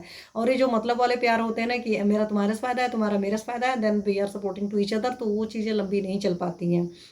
तो इस तरह का सिस्टम रखिए। जैसे मैं इस पैनल पर बात करना शुरू किया तो मैंने शुरू से बताया कि मुझे अच्छा लगता है आप लोगों से बात करने को, इसलिए मैंने बात करना शुरू किया। और मुझे अच्छा लगता है तो आपको भी अच्छा लगेगा। तो मैं इसी वजह से मैं इस बार कुछ और टॉपिक बताने वाली थी। जैसे एक बार मैंने मात्रावस्थी आपको बताई थी, तो इस बार मैंने सोचा था कोई और थेरेपी बताऊंगी, और उसको जानने के बाद में फिर उसके प्रॉफिट को जानने के बाद आप अपने चिकित्सक के पास जाएंगे और उनसे वो लेने के लिए बोलेंगे। हालांकि आपका चिकित्सक डिसाइड करेगा क्या कैसे क्यों करना है, ये अल्टीमेट उसकी वो है, वो आपकी नहीं है। आप कह सकते हो कि देख लीजिए डॉक्टर साहब मुझे इस चीज़ की ज़रूरत है। जैसे मेरे एक पेशेंट है, बड़े अच्छे से हैं सर, वो ये सीधे बोलते हैं कि हाँ डॉक्टर साहब देख लीजिए आप अपने हिसाब से, तो बड़ा अच्छा लगता है। क्यों? जैसे हमारे यहाँ होता है ना, शास्त्र में श्रद्धा होना चाहिए, समर्पण होना चाहिए, इसलिए आप अपने चिकित्सक के पास जाते हैं तो अपने आप को समर्पित कर दीजिए। जैसे अभी मेरे एक पेशेंट ने कहा कि अभी मैं उसको 2 ही 3 चीज़ें दे रहे हैं, नसें दे रहे हैं, मात्रावस्थी दे रहे हैं और नाभिपूर्ण, तो कहता है कि नहीं मैं मुझे कर्णपूर्ण भी कराना है, और मुझे और भी जो चीज़ें आप समझिएगा उचित होंगी मेरे को बताइएगा। तो ये मैंने सोच कर रखा है कि हाँ मुझे उस पेशेंट को और क्या क्या कराना है, लेकिन क्यों कराना है, क्योंकि उसकी ग्रहणी दृष्टि है। तो उस ग्रहणी दृष्टि में मुझे क्या क्या लोकल थेरेपीज देनी है। लोकल थेरेपीज मतलब जो इंटरनल नहीं कुछ भी देना है। लोकल थेरेपीज में और लोकल पंचकर्म में बहुत कुछ आपके पास होता है, जैसे नस से गर्म करते हैं, हालांकि सिस्टेमिक इफेक्ट होता है, बट वो लोकली ये सब सारी चीज़ें होती है। मैं मतलब बमन विरेचन की बात को छोड़ करके कर रही हूँ, वो तो उनका अलग टाइप का काम होता है ना? तो इन सारी चीज़ों का अपने बहुत ज़्यादा ख्याल रखिए। आप समझने की कोशिश करिए। देखो बात करते करते दिमाग में वही होगा कि मतलब चाहने वाला, तो आप परमात्मा की तरफ से दी हुई हर चीज़ का बहुत शुक्राना अदा करना चाहिए, दिल से वो करना चाहिए। और दिल से जब आप किसी के लिए शुक्रगुजार होते हो ना हर अच्छी चीज़ के लिए, तो वो अच्छी चीज़ें वाकई बहुत अच्छे से आती हैं। क्योंकि होता है ना, वो रामचरितमानस में गोस्वामी जी ने बड़ी सही लाइन करी, मैं मानती हूँ उस चीज़ को ज़िंदगी में, जे कर जहीं पर सत्य से नहीं हूँ ते ही मिले न कछु संदेह हूँ। तो जो चीज़ आप चाहते हो वाकई उसके लिए मेहनत भी करते हो, डिजर्विंग हो। ये मतलब नहीं है हमने सिर्फ चाह लिया, वो कोरा कोरा चाहने की मैं बात नहीं कर रही हूँ। साधु जी नमस्ते। तो आपको कोरा कोरा नहीं चाहना, उसके लिए एफर्ट करना है, क्योंकि वो वाला काम नहीं चलेगा। अजगर करे न चाकरी, पंछी करे न काम, दास मनुका कह गया सबके दाता राम। परमात्मा सबका है, लेकिन आपको मेहनत करनी पड़ेगी, है ना? पड़ा हुआ जो निवाला होता है ना, थाली मुँह भी उठाकर हाथ से मुंह में डालना पड़ता है। वो परमात्मा नहीं आते कि लाओ डालूंगा मैं, ये है ना? और बहुत रेयर लोग ऐसे होते हैं कि उनको वैसे भी नसीब होता है, लेकिन वो कब नसीब होता है जब बीमारी में, और उस वक्त हमें बहुत बुरा लगता है। जब हम ठीक होते हैं ना, हम चाहते हैं तब हमारी कोई केयर ज़्यादा करे। बीमार है तो भाई वो तो मजबूर है, तो बीमारी में तो कोई भी किसी केयर करेगा, है ना? जैसे अपने शास्त्रों में बोलते हैं कि भाई जिन लोग निषिद्ध होते हैं, जो आपके पूजनीय होते हैं, गुरु होते हैं, उनसे सेवा नहीं ली जाती, बट जब आप बीमार होते हो तो आप उनसे भी सेवा लेते हैं। तो इन सारी चीज़ों का प्लीज़ ख्याल रखिए। इसलिए ग्रेटिट्यूड की भावना जो है वो बहुत ज़्यादा होनी चाहिए, कृतज्ञता बहुत ज़्यादा हो चाहिए। करके देखिए वाकई अच्छा रिजल्ट मिलेगा। या एक मतलब मेरे नोन में किसी ने कहा था, मैं भी उस चीज़ को काउंट करती हूँ कि जब किसी के साथ रहना है तो काउंटिंग कर लो, कितने फ़ायदे हैं कितने नफ़े हैं नुकसान है। जैसे शिवानी जी बोलती हैं शादी करने से पहले बताना है इतने फ़ायदे हैं इतने नुकसान है। अब बोलो भाई शादी करना चाहते हो? तो मेजॉरिटी लोग को सिर्फ फायदे पता होते हैं, इसलिए शादी करने को रेडी होते हैं। जिस दिन बता दिया जाए ना बेटा इतनी जिम्मेदारियां आएंगी, इतने सारे काम करने हैं ना, उस दिन मेजॉरिटी लोग शादी से मना कर देंगे, चाहे लड़की हो चाहे लड़का हो, है ना। सिर्फ फायदा जोड़ते रहते हैं, इसलिए हम लोग शादी करने के लिए परेशान रहते हैं। हालांकि अगर बहुत सही से सोचेंगे और अच्छा प्रॉफिट की बात करिए, वो सिर्फ ऊपर वाले दिखावे वाले की प्रॉफिट की मैं बात नहीं करती हूँ, जो अंदर से इंटरनल फीलिंग आती है उसकी बात कर रहे हो। तो उसी तरह यहाँ पर भी हर चीज़ में सोचिए कि अगर आप किसी के साथ रह रहे हैं तो साथ रहने में कितना अच्छाई है और साथ नहीं रहने में कितनी बुराई है, ठीक है। तो अगर मान लो थोड़ा सा भी पलड़ा भारी है तो पक्का रहिए और देख लीजिए वाकई, क्योंकि कई बार हम लोग जज गलत कर पाते हैं। अगर जज सही कर सकते हैं तभी जजमेंट करिए, और जजमेंट करना है तो सबसे पहले अपने आप पर जजमेंट करिए। मान लो मेरे को सामने वाले से इतने प्रॉफिट मिल रहे हैं, मैं सामने वाले को कितना दे रहा हूँ। तो शिवानी जी एक चीज़ बोलती हैं बहुत अच्छी सी, मैं मानती हूँ कि हमेशा देने की आदत सीखे ना। वो परमात्मा के जो बड़े लोग होते हैं ना, उनके देखो ऐसे हाथ होते हैं और हमारा हाथ कैसे होता है, ऐसे। मतलब हम लोग हमेशा मांगते रहते हैं, तो ये काम नहीं करिए, देना सीखिए। और जब आप देने लगेंगे, मैंने बताया था ना कि दान का उल्टा जो होता है लाभ होता है, एस्ट्रोलॉजी का नियम है कि दान का उल्टा लाभ होता है। तो जब आप चाहते हो कुछ भी करना है, जैसे 10th हाउस का जो प्लैनेट है वो तो कर्मा को डिफाइन करता है, खास के आपकी कैरियर की ग्रोथ को डिफाइन करता है। तो किसी के कैरियर में ग्रोथ नहीं हो रही होती है तो 10th से जो 9th होता है 6th हाउस होता है, ऐसे काउंट कर सकते हो 10 11 12 1 2 3 4 5 6, ठीक है। तो ये जो होता है उसका नवा आता है। तो मतलब अगर आप चाहते हो आपके करियर में ग्रोथ नहीं हो रही तो आप सेवा करना शुरू करिए। इसलिए इसी तरीके से ज़िंदगी में अगर आपको मतलब लाभ नहीं मिल रहा है तो आप दान करना शुरू करिए, आपको लाभ मिलने लगेगा, इस बात को ख्याल रखिए। तो अगर लाइफ में ग्रोथ नहीं हो रही है तो आपको दान देना है, अगर करियर में ग्रोथ नहीं है तो सेवा करना है, ठीक है। इसी तरीके से आपका जो 9th हाउस है वो आपके ग्रोथ को रिप्रेजेंट करता है। भाग्येश जो होता है ना, भाग्य जो होता है वो आपकी ग्रोथ को रिप्रेजेंट करता है। भाग्य का मतलब होता है ना दिन ब दिन बढ़ना। तो कई सारे लोग का क्या होता है कि भाग्येश की दशा आती है और उनकी अच्छी ग्रोथ नहीं होती, तो वो कहते हैं कि हमारी तो ग्रोथ ही नहीं हुई भाग्येश की दशा में। भाग्येश की दशा में जब ही ग्रोथ होगी जब आपने उसके पहले की जो दशा आई थी वहाँ पर आपने सेवा करी है, आपने वहाँ पर नैतिकता से काम किया है। अगर आपने गलत चीज़ें पहले से किया है तो हो सकता है भाग्य आए भी और ज़िंदगी में भाग्योदय नहीं हो। आप ये समझने की कोशिश करो। एस्ट्रोलॉजी की मैंने बताया था ना कि जो भी दशाएं आती हैं बड़ी सोच समझ कर आती हैं। जैसे केतु होता है विमुख, मतलब आपको बिल्कुल हर चीज़ से विरक्ति करने के लिए आता है, तो केतु के बाद ही शुक्र की दशा आती है। अब केतु की बात चल गई, दिमाग में होता है ना हमेशा हर चीज़ में देखो एस्ट्रोलॉजी आ ही जाती है, पैशन है थोड़ा सा मेरा। तो केतु की मैं क्यों बता रही हूँ, जैसे अभी एक कुंडली आई थी, हालांकि उस कुंडली में केतु से कनेक्टेड नहीं दिख रहा था, उसमें बच्चे की कुंडली थी। तो बच्चा आपको पता है आपको कंसीव करेगी नहीं करेगा कोई, बच्चे का सुख पंचमी से देखते हैं, क्योंकि पंचम हमारा होता है ना शिक्षा संतान और प्यार का। तो जब शिक्षा संतान का घर 5वां हुआ तो हम 5वें से देखेंगे, मतलब 5वां देखेंगे घर की कंडीशन क्या है, 5वें घर का स्वामी कैसी कंडीशन में। और in the case of female आप ये भी देखो चंद्रमा क्या 5th हाउस से कनेक्टेड है। कभी दशा अंतर दशा में इस तरीके से आता है चंद्रमा 5th हाउस से कनेक्टेड हो रहा है तो उस वक्त भी प्रेगनेंसी, क्योंकि चंद्रमा क्या है मन का कारक है, मातृत्व का कारक है। तो आप कई बार ये भी देख सकते हो कि सामने वाले की कुंडली में पंचमेश की दशा में तो बच्चा नहीं पैदा हुआ, बट चंद्रमा की दशा में पैदा हो गया, चंद्रमा की महादशा में हो गया, क्योंकि चंद्रमा इटसेल्फ जो है उसका कारक है। और चंद्रमा की दशा बहुत लंबी सी नहीं होती है, मुश्किल से 4 साल की दशा होती है, ठीक है। तो इन सारी चीज़ों को समझने की कोशिश करिए। और उसी तरीके से हमारे जो केतु जी हैं वो कारक हैं बच्चे के, है ना, खास करके पुत्र के कारक होते हैं। लेकिन केतु, क्योंकि केतु जो होता है जन्म मृत्यु का कारक होता है। तो मैंने कई बार शायद सेशन में बताया है कि केतु की जब आपकी महादशा चल रही होती है तो आपकी फैमिली में कुछ लोगों का आगमन होता है, मतलब बच्चे पैदा हो सकते हैं, और कुछ लोग का जाना हो सकता है। जो बड़े बुजुर्ग रहते हैं तो केतु की महादशा में उनकी डेथ हो जाती है ना, जिनको जाना होता है। तो वहाँ पर हमें बहुत सारी चीज़ें इन्हीं चीज़ों को देखकर एस्ट्रोलॉजर बता देते थे ना कि आपकी इस चीज़ की है। तो एस्ट्रोलॉजी की चीज़ें मैं क्यों शेयर करती हूँ, सिर्फ इसलिए शेयर करती हूँ, आप लोग को इसलिए बताती हूँ कि उससे आपको अपनी कुंडली समझने में बहुत फ़ायदा मिलता है। और जिस दिन हम अपनी कुंडली समझते हैं, अपनी कुंडली समझने मतलब हम अपनी ताकत को समझते हैं। लोग कई बार क्या करते हैं, कुंडली समझ करके सोचते हैं कि ये मेरी कमजोरी है। नहीं, एस्ट्रोलॉजी का ही 2-3 नियम है, मैं बहुत अच्छे से फॉलो करती हूँ। जो काटता है, जो बांधता है वही काटता है। तो केतु जो है अगर मतलब डेथ दे सकता है सोचो, तो वो जन्म भी देता है। तो आपके परिवार में एक बच्चे का आना भी केतु रिप्रेजेंट करता है, मतलब वो दोनों ही अल्टीमेट चीज़ें हैं। उसी तरह जो प्लैनेट की जो पॉजिटिव चीज़ें आप सारी चीज़ें करते जाते हो तो वो सारी चीज़ें आपको बहुत अच्छी देती जाती है। जैसे मैंने बताया था ना कि अगर लग्न लॉर्ड आपके 6th हाउस में है तो उस केस में आपको सेवा भाव रखना पड़ेगा, अगर आप चाहते हो बीमारियों से बचे रहो तो। है ना। और जितना पीड़ित कंडीशन में होगा, जैसे अब मान लो लग्न लॉर्ड चला गया 6th में और साथ में दुश्मन साइन में चला गया, तो भाई तुम जहाँ रहोगे पूरी जिंदगी के लिए, क्योंकि लग्न कुंडली तो पूरी जिंदगी चलती है। अब वो पीड़ित भाव में है तो तुम चाहे बीइंग अगर कोई फीमेल है तो पता चला मायके रहेगी तो भी सबसे ज़्यादा सारे काम करेगी, ससुराल रहेगी तो भी सबसे ज़्यादा काम करेगी, और काम करने के बाद गालियाँ भी खाएगी और अपनी राय मशवरा नहीं दे सकती। क्यों नहीं दे सकती? क्योंकि वहाँ पर भाई लगना लॉर्ड गलत जगह चला गया, और गलत जगह जाने से और ज़्यादा खराब होगा कि पीड़ित अवस्था में आ गया। तो जैसे सर्वेंट को बोलने की इजाज़त नहीं होती ना, सर्वेंट अपना राय मशवरा नहीं पेश कर सकते, तो वैसे उस जातक की कंडीशन होती है।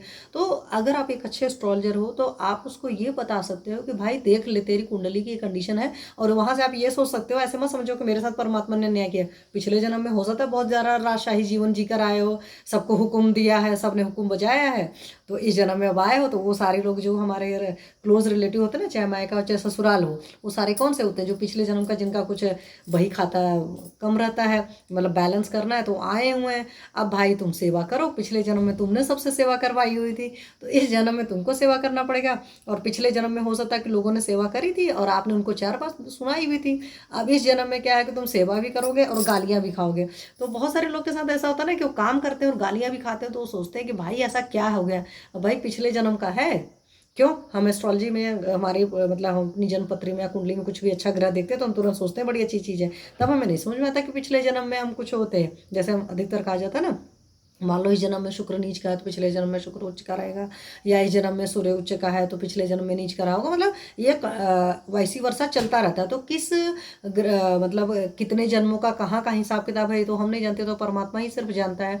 तो सिंपली क्या है कि अगर आप अपनी कुंडली को अच्छी तरीके से जान जाते हो, तो कुंडली को अच्छी तरीके से जानने के बाद में आपको अपनी ताकत, आपको अपनी कमजोरी दोनों पता चल जाती है। तो मेरा ये मानना है कि अगर सिर्फ आप अपनी ताकत पर काम करते हो तो आप अपने आप को बहुत अच्छा फ्लरिश कर सकते हो, आप बहुत बड़ा पीसफुल माइंड के साथ जी सकते हो, है ना। अब जैसे 6th हाउस में किसी का लग्ना लॉर्ड आया और बहुत अच्छी कंडीशन में आया, बली होकर के आया, तो ऐसा इंसान भी सेवा करने के लिए बना है, क्योंकि 6th हाउस सेवा का ही घर ही है। लेकिन अब वो इंसान जो काम करेगा उसका हर काम का क्रेडिट मिलेगा। तो कुछ लोग बड़े खुश होते हैं, उन्होंने एक काम किया नहीं, आपने तारीफ कर दी, वो खुश हो जाते हैं। और दूसरा बंदा उनके बगल वाला, वो पीड़ित वाला लग्न लॉर्ड 6th हाउस वाला हो जाए, वो कहे अच्छा इस बंदे ने तो इतना ही काम किया, इसको इतनी प्रेज मिल रही है, मैंने इतना सारा काम किया, मेरी तो बुराई भी हो रही है। तो उसके पीछे वजह है हम अपना कॉम्बो लेकर आए हैं, हमें अपने उस कॉम्बो को बहुत अच्छे से समझना है। बट अपना जो एटीट्यूड है उसमें सेवा भाव सच में दिल से रखेंगे, और उस सेवा भाव को दिल में रख के, मैंने क्या कहा, अल्टीमेट स्वार्थी होना चाहिए। तो अल्टीमेट स्वार्थ में क्या है कि हमारा शरीर निरोगी रहे, पहला सुख निरोगी का है। तो सेवा भाव जब हम अंदर रख लेंगे तो एटलीस्ट हम बीमार तो नहीं बनेंगे। नहीं तो पता चला सेवा भी करोगे, गालियाँ भी खाओगे, बीमार भी बनोगे। तो जब पता चल गया भाई बनी ही हूँ इस बात के लिए, बना ही इस बात के लिए हूँ, then you have to do, है ना। मरता क्या ना करता वाली कंडीशन है। लेकिन वही हर बात की बात है कि जिस भी काम को करना पड़े तो उसको मन से करना सीखिए, उसको कभी भी रो रो करके मत करिए। चाहे परमात्मा की भक्ति हो, चाहे दुनिया को कोई काम हो। कुछ लोग पूजा पाठ का भी काम करते हैं ना, तो 10 तरीके से मुंह बनाते रहते हैं। अरे भाई उसको एंजॉय करके करो, जिंदगी को हर बहुत सारी चीज़ों में तो एडवेंचर समझ करके करो, और कोशिश करो। कहोगे मैम उपदेश दे रहे हो, उपदेश नहीं दे रही हूँ, रियलिटी है बहुत सारे वक्त में जब आप बहुत परेशान होते हो ना, मेरे साथ तो लाइफ में हो भी चुका है कि कई बार मुझे लगा नहीं यार ये तो इतना बड़ा पहाड़ है। मैं सिविल हॉस्पिटल से आई, एक बार की बात है, मुझे रात के 9 बजे आई, 9 बजे आकर देख रही हूँ घर में ढेर सारे गेस्ट पड़े हुए हैं, और वो ऐसे गेस्ट थे, मतलब वो देखुआर जो सिस्टम होता है। और मैंने कहा भाई अब तो बैंड बजने वाली है, दाई भी नहीं आई थी, सबसे बड़ी अच्छी बात है। फिर मैंने धीरे धीरे धीरे धीरे काम करना शुरू किया, क्योंकि जब आप देख ले तो हिम्मत हार कर तो काम नहीं चलेगा, करना पड़ेगा, तो धीरे धीरे करना पड़ेगा। मैं तारीफ करने की बात नहीं कर रही हूँ, मैं हर किसी के लिए कहती हूँ जब भी कभी इस तरह की कंडीशंस आती है, जब आप लगता है बहुत पैनिक होने की कंडीशन में हो, तो आप स्लो स्लो धीरे धीरे काम करो। आप खुद ही देखोगे 10-15 मिनट के अंदर आपका मूड चेंज हो जाएगा, और फिर बड़े आराम से कर लोगे, क्योंकि करना तो आपको ही है। अब जब करना आपको ही है तो खुशी खुशी कर लो, तो उसका तरीका ये होता है। तो उस तरीके को समझने की कोशिश करिए, ठीक है। पता नहीं क्या हुआ, मेरे सिस्टम के साथ लाइव में प्रॉब्लम आ गई। 1 मिनट रुको आप लोग, इसीलिए मैं दूसरे सिस्टम को चालू करने में चली गई। हो सकता है नेटवर्क का इशू रहा है या कुछ वो चीज़ें। तो बात कर रही थी, मैंने इन सारी चीज़ों की बात करी थी, तो मैंने बताया था कि नीम को यूज़ करिए, करंज को यूज़ करिए, और आपके चिकित्सक के पास जाएंगे वो सारी चीज़ें बताएगा।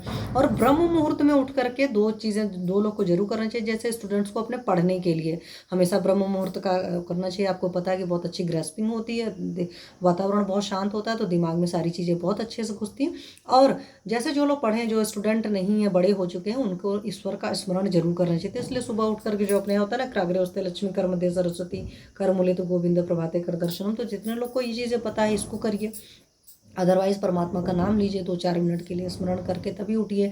इसी तरीके से परमात्मा के नाम का एक और तरीका ये भी साथ में होता है, मतलब जैसे सुबह सोकर उठकर आपने लिया, उसी तरह रात को सोते वक्त भी परमात्मा का नाम लेकर सोइए। क्यों? आप उस एसोसिएशन में रहेंगे, एक पॉजिटिव एनर्जी के रहेंगे, और एक बहुत हायर फॉर्म ऑफ एनर्जी के कॉन्टैक्ट में रहेंगे ना। कहते हैं जैसी संगत होगी वैसी रंगत होगी, तो फिर आपके अंदर उस तरीके से विचार आएंगे। तो जो लोग भी बहुत परेशान रहते हैं, अभी जैसे मेरे पास पिछली बार एक पेशेंट आए थे, तो उनको मैंने सीधे बोला, वो मेरे रिलीजन के नहीं थे, दूसरे के, तो मैंने उनको यही बोला कि आप प्लीज़ प्रार्थना करिए, क्योंकि प्रार्थना में वाकई बहुत ताकत होती है। कई बार होता है ना कि हम उतना पथ्य नहीं भी पालन कर पा रहे हैं, पर हम प्रार्थना उतना अच्छे से करते हैं। और बहुत सारी चीज़ें पथ्य पालन करना बहुत ज़रूरी है, पर भाई पथ्य पालन करते करते टाइम लगेगा ना ठीक होने में बीमारी को। लेकिन जब आप प्रार्थना करोगे तो उसके बहुत जल्दी रिजल्ट, बहुत शानदार रिजल्ट आते हैं, मल्टीपल इफेक्ट आते हैं। तो इसलिए प्रार्थना करिए। तो परमात्मा को हमेशा सोते वक्त भी याद करना चाहिए। जैसे एक गज़ल की एक बड़ी अच्छी सी लाइन है, आप उसको वहाँ से जोड़िएगा कि रात भर सोचता रहा तुझको, जहनो दिन मेरे रात भर महके, है ना।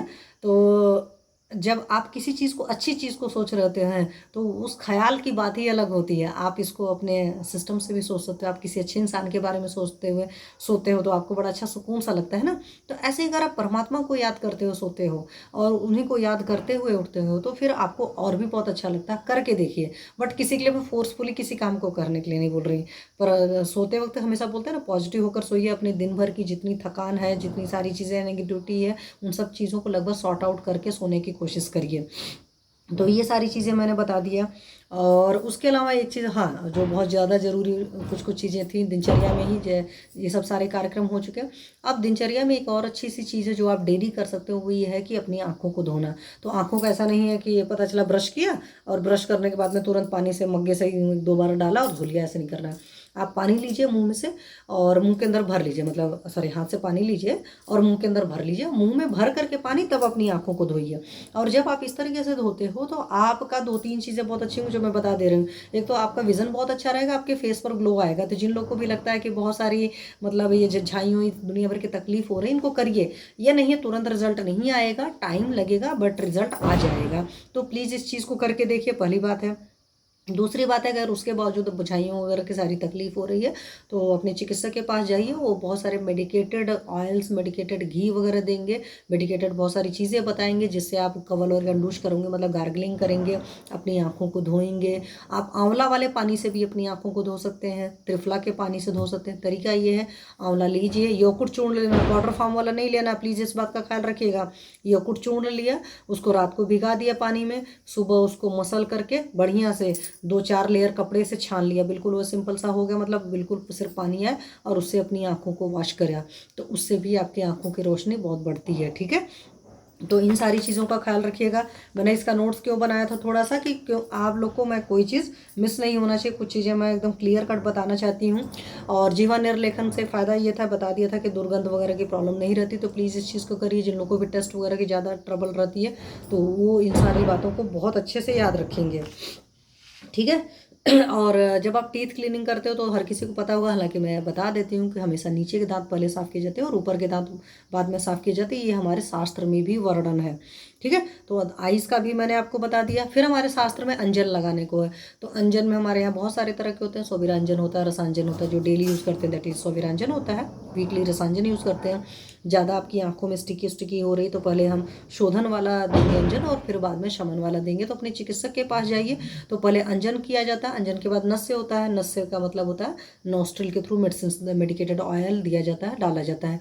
तो एक बार मैं नस्य के बारे में प्रॉपर सेशन ही लूँगी, तो उसी में बताऊँगी। अभी मैं सिर्फ इतना बता दे रहा हूँ कि ये भी आपका दिनचर्या का पार्ट है कि अंजन किया, फिर नस्य किया, और नस्य करने के बाद में हम कवल गंडूश करते हैं और धूमपान करते हैं। ये प्रॉपर एक सिक्वेंस है। कमल कंठूष का करने का मतलब वही है, आप अपने मुंह के अंदर गार्गलिंग वाला तरीका सिंपल सा समझो, मेडिकेटेड ऑयल या मेडिकेटेड घी या दूध वगैरह या सिंपल घी से भी किया जाता है, या सिंपल सा आप नमक वाले पानी से करते हो या नमक हल्दी पानी से करते हो, कई सारे तरीके हैं। हालांकि अगर आपको कुछ पर्टिकुलर किसी चीज़ की तकलीफ है तो चिकित्सक के पास जाइए, आपका चिकित्सक आपको बहुत बेहतर गाइड करेगा। तो उससे जो झाइयाँ होती हैं या कोई और तकलीफ है मुंह की, वो सब सारी प्रॉब्लम सॉल्व होती है। करके देखिए, वाकई शानदार रिजल्ट है, ये सिर्फ कहने की बातें नहीं है। बट अपने चिकित्सक के पास जाइए, वो आपको बताएगा कब कैसे कितना करना है, और उस हिसाब से जब आप करेंगे तो रिजल्ट आएगा। ये नहीं बगैर करे नहीं रिजल्ट आएगा कि मैम ने बता दिया और उससे रिजल्ट आ जाएगा, सिर्फ सुनने भर से नहीं आएगा। सुनना तो सिर्फ इसलिए है कि सुनने से माइंड मेकअप बनेगा, और माइंड मेकअप बनेगा तो आप करना शुरू करेंगे।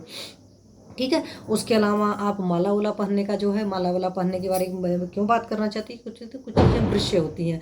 वृश्य का मतलब हमारे अंदर शुक्र का वर्धन करती हैं। तो शुक्र का वर्धन का मतलब नहीं हो शुक्र धातु बढ़ाना, सिर्फ शुक्र का मतलब ये होता है कि हमारी जो इम्यूनिटी को बढ़ाती है, हमारी बॉडी के अंदर जो है रोगों से लड़ने की क्षमता। क्यों, हमारे एस्ट्रोलॉजी का कंसेप्ट है शुक्र अल्टीमेट हीलर होता है। तो अल्टीमेट हीलिंग पावर जो होती है वो वृश्य चीज़ों से आती है। तो उसी वृश्य में एक चीज़ है माला पहनना। तो माला पहनना जो होता है वो आपका वृश्य होता है। एक दो चीज़ें और मैं कर रही थी वो भी वृश्य होती हैं। और जूता पहनना जो होता है वो भी वृश्य होता है। तो इसीलिए ठंड की सीजन होती तो भी लोग जूता पहनते हैं, या नॉर्मली स्लीपर वगैरह जो पहनते हैं तो प्लीज़ पहनिए। नंगे पैर नहीं चलिए। मिट्टी पर जब चलना होता है सुबह सुबह वॉक करने के लिए, that is different scenario. But कंकड़ पत्थर वाली ज़मीन पर नहीं। हालांकि आजकल हर कोई पहनता है, लेकिन मैं बता रही हूँ वृश्य होता है तो उसके भी बहुत फ़ायदे होते हैं। और स्नान करना वो भी वृश्य होता है। तो प्लीज़ इन सारी चीज़ों को करिए, मतलब आपके अंदर एक इम्यूनिटी बढ़ती है। अब इसी स्नान से एक बात बहुत बड़ी याद आ गई। बहुत सारे लोग को मैंने देखा है बहुत गंदी आदत होती है, वो ब्रेकफास्ट कर लेते हैं, ब्रेकफास्ट करने के 5-10 मिनट बाद या आधा घंटे बाद जाते हैं नहाने। ब्रेकफास्ट करके नहीं नहाइए। कोशिश करिए जब आप फ्रेश होते हैं सुबह, फ्रेश होने के साथ में नहा लीजिए। बहुत बढ़िया रूल है, मेरी मदर इन लॉ का रूल है, और हम सारे लोग लगभग इसी चीज़ को फॉलो करने की कोशिश करते हैं। एटलीस्ट मेरी तो आदत बन चुकी है इन सारी चीज़ों को। हालांकि पहले भी था, बट बचपन में इतना नहीं था कि हम फ्रेश हुए तुरंत नहाए। बट अभी का नियम ऐसा है, और इस चीज़ को करके देखिए, क्योंकि जहाँ पर भी जिन लोगों को ये तकलीफ होती है कि उनको भूख लग जाती है, खाना खा लेते हैं, ये काम मत करिए। फ्रेश होते हैं, फ्रेश होकर के नहा लीजिए। याद रखिए कि नहाने के बाद में जब आप खाना खाएंगे वो, क्योंकि नहाने से क्या होता है ना, एक तो जो भी शरीर साफ होता है सो होता है, आपकी पाचकाग्नि बढ़ जाती है, आपकी जो अग्नि है ना वो बढ़ जाती है। इसलिए नहाना बहुत जरूरी होता है। और इसलिए नहा करके, जैसे मेरे साथ तो खासकर प्रॉब्लम है, मैं बगैर नहाए नहीं खा सकती हूँ, सिर्फ चाय ही पीती हूँ, क्योंकि मुझे भूख लगती नहीं। जब मैं खाना नहा लूँगी तभी मुझे भूख लगी। तो मैं हर किसी के लिए, आप लोग को भी हाथ जोड़कर प्रार्थना करती हूँ कि प्लीज़ ब्रेकफास्ट करके या लंच करके मत नहाने जाइए। बहुत सारे लोग ये गंदी आदत करते हैं, लॉन्ग टर्म में सफ़र करते हैं हमेशा। देखो मेरे काम हो रहा, आवाज़ आ रही, तो प्लीज़ सॉरी, इस चीज़ को समझने की कोशिश करिएगा। तो हमेशा जब भी चाहे ब्रेकफास्ट करना है, चाहे कुछ भी खाना पीना है, तो हमेशा नहा करके तब खाइए पीजिए। तो स्नान करना बहुत बड़ी ड्यूटी होती है, तो उसको ज़रूर करिए और अच्छे से करिए। और नहाने के तरीके की मैंने बात करी थी कि नहाना हमेशा हल्का सा मसाज करते हुए बॉडी, और हमेशा एक्सट्रीमिटीज से इधर की तरफ, हार्ट की तरफ आ गए ऐसे पैरों को, तो कुछ नहीं कर सकते तो एक ड्राई मसाज करके नहाइए, तो उससे आपका ब्लड सर्कुलेशन बहुत अच्छा आ जाता है। तो इस तरीके से नहाएंगे। सोप वगैरह बहुत रेयर लगाइए। आपका बेस्ट तरीका है कि आप क्या कर सकते हैं, चने का सत्तू ले लीजिए या चने का आटा ले लीजिए या जो का आटा ले लीजिए, वो बदन में लगा कर नहा सकते हैं। जो लोग मोटे हैं उनके लिए हमारे यहाँ अलग तरीके से उपटन आते हैं, लेखन चूर्ण आते हैं, वो आप अपने चिकित्सक के पास जाइए, वो आपको दे देंगे। कुछ कुछ पाउडर होते हैं, उनको लगा करके मतलब बढ़िया से उद्घर्षण करिए, और उद्घर्षण करके तब नहाइए। तो मतलब कुछ टाइम बाद, तुरंत नहीं नहाना है, तो उससे आपको बहुत बढ़िया लगेगा। हालांकि वहाँ पर भी तरीका होता है कि पहले व्यायाम करना चाहिए, क्योंकि व्यायाम भी क्यों बता रही हूँ, व्यायाम से क्या होता है कि आपके दोषों का क्षय होता है। जो भी बॉडी के अंदर टॉक्सिक मटेरियल है वो आपके स्वेट वगैरह के थ्रू, यूरिन के थ्रू बाहर निकलेंगे, और आपकी अग्नि की वृद्धि होती है, शरीर हल्का होता है, मेद घटता है, मतलब वजन लॉस होता है। मतलब वजन लॉस होने का मतलब है कि बहुत ज़्यादा जो वेट वगैरह वो चीज़ें, वो सारी चीज़ें होती। तो पहले व्यायाम किया जाता है, व्यायाम करने के बाद उपटन लगाइए, और उपटन लगाने के कुछ टाइम बाद फिर नहाइए। तो उपटन कौन से लगाने हैं, कैसे लगाने हैं, कितने लगाने हैं, जो भी है इस तरह की सारी चीज़ें आप अपने चिकित्सक के पास जाइए। अगर आपको कोई इशू है, नहीं इशू है तो सिंपल सा तरीका है, जिनकी बहुत वैसी है, बहुत मोटापा वोटापा है, वो चने या जौ का सीधे इस्तेमाल कर सकते हो। जिनकी ड्राई स्किन है वो चने या जौ के सत्तू में, साथ में या दोनों को मिक्स में आप थोड़ी सी मलाई डाल लीजिए, थोड़ा सा तेल डाल लीजिए, आप कोई भी तेल जो खाते हो वो तेल भी डाल सकते हैं, पुराने ज़माने के लोग खाते थे। हाँ, बड़े कॉन्शियस हो कि नहीं है तो भाई बादाम का तेल लगा लो, बादाम रोगन जो आता है वो उसमें डाल करके अपनी पूरी बॉडी में अच्छे से लगा लो, लगा करके बढ़िया से रगड़ कर लो। अब जब आपने लगाया एक अच्छी सी चीज़, तो पहले वो गई अंदर में, फिर आपने जब रगड़ा तो पूरा संवाहन हुआ, तो आपका पूरा ब्लड सर्कुलेशन बहुत अच्छे से होता है। और जब ब्लड सर्कुलेशन बहुत अच्छे से होगा तो ऑब्वियस सी बात है कि हमारा हेल्थ बहुत अच्छा रहेगा। हमारा हेल्थ अगर साथ नहीं देता, हमारी तबीयत नहीं साथ देती, तो ऑब्वियस सी बात है हमारे ब्लड सर्कुलेशन में तकलीफ रहती है। तो इन सारी चीज़ों का प्लीज़ ख्याल रखें। जब इस तरीके से करेंगे तो वाकई आपको बहुत शानदार रिजल्ट मिलेंगे। तो मैंने यहाँ पर भी बात बताई। इसी तरीके से क्या है कि एक चीज़ और है जो बताना क्यों चाहूँगी, क्योंकि लोग फॉलो कम करते हैं। शिवानी जी बताती हैं सो मैं बता रही हूँ। मेरे को हमारे शास्त्र में भी था, तो मुझे याद आ गया जब आप घर से निकलते हो बाहर तो शिवानी जी तो बताती हैं कि परमात्मा को बोलिए आप मेरे साथ चलना है और आइए मेरे साथ में, मतलब फिर मेरा ख्याल रखिए। उसी तरीके से घर के बड़ों को, जैसे मैं बुंदेलखंड में थी तो वहाँ था कि जब बच्चे स्कूल जाते थे तो पैर छू कर जाते थे, तो बड़ों का आशीर्वाद लेकर जाते थे। अगर कोशिश करिए, पॉसिबल है तो प्लीज़ इस काम को भी करिए, क्योंकि जहाँ से भी जितनी ब्लेसिंग्स ले सकते हो, जितने आशीर्वाद ले सकते हो ना, वो उतना अच्छा काम करता है।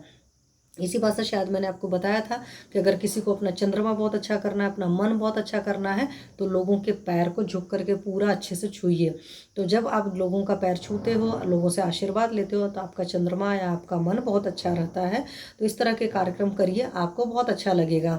और यहाँ से मुझे फिर एक भाग्येश की बात याद आ गई। अगर आप चाहते हो कि आपका भाग्येश जब आपके की दशा आए, आपका भाग्येश वाकई बहुत अच्छा रहे, बहुत बढ़िया आपके लिए काम करे, तो उसका तरीका यही है कि अपने भाग्येश के लिए लोगों से ब्लेसिंग्स लेना शुरू कर दीजिए। मान लो भाग्येश की दशा 10 साल बाद आएगी, कोई बात नहीं, आप अभी से, क्योंकि जिस दिन पता चला, जब जागो तब सवेरा। आज आपको पता चला, आज आप फॉलो करना शुरू करो, और अच्छी चीज़ करोगे ना, अंदर दिमाग में रहेगा अपना प्रॉफिट है, ये कोई नुकसान नहीं है। देखो ये बिजनेस स्ट्रेटजी नहीं है, लेकिन ये इसी को समझदारी कही जाती है। समझदारी उसको नहीं की जाती कि 2 रुपए का सामान मैंने किसी को 10 रुपए में बेच दिया, इसको समझदारी कहते हैं। वो तो बनियागिरी है, मतलब कि हार्ड कोर सिर्फ आप ये समझो कि वो है कि हमने प्रॉफिट वाला काम किया। लेकिन ये जो प्रॉफिट है, ये इसमें दोनों का प्रॉफिट होता है, क्योंकि आप जब जिससे आशीर्वाद लेते हो तो उसको बड़ा अच्छा लगता है, आपने लिया, आपको दुआएं मिली।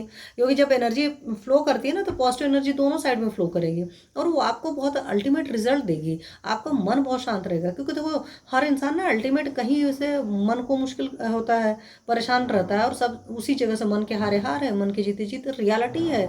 जब आप परेशान रहते हो ना, कुछ समझ नहीं आता क्या करें क्या नहीं करें, आप सिर्फ सोच सोच कर नेगेटिव थॉट में परेशान हो जा रहे हो, मतलब आपकी कोई प्रोडक्टिविटी नहीं निकल रही है। और अगर आप मन बैलेंस है ना, तो समय को भी बड़े अच्छी तरीके से मैनेज कर लोगे, चीज़ों को मैनेज कर लोगे, और जो अपने रिश्तों को जितना अच्छे से मैनेज कर लेता है। मैं क्यों बात कर रही हूँ, ऐसा नहीं कि सिर्फ एस्ट्रोलॉजी की वजह से बात कर रही हूँ।